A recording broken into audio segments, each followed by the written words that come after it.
Hello, good here. I'm going to show you how it works and how you can configure the bracelet in number 39.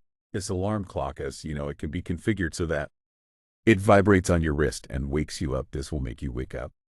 Much better than a typical alarm. Well, how can you configure it?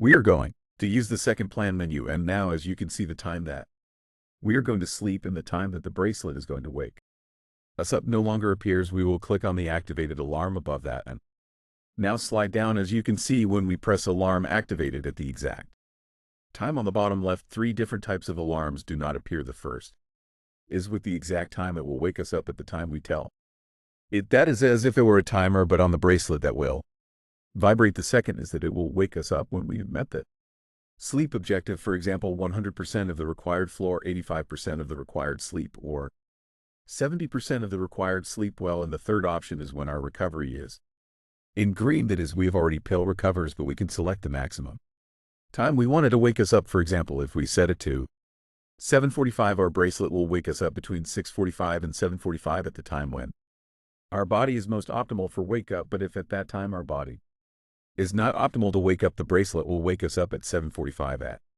the time that we set. These are the three options that Goop allows us as a wake-up alarm. I can already tell you that it has a very good waking up with this vibration. I've left you a gift in the description, which is a link where you can purchase this bracelet with a month completely free if you buy it annually for the month, or it costs €30, so I would discount €30.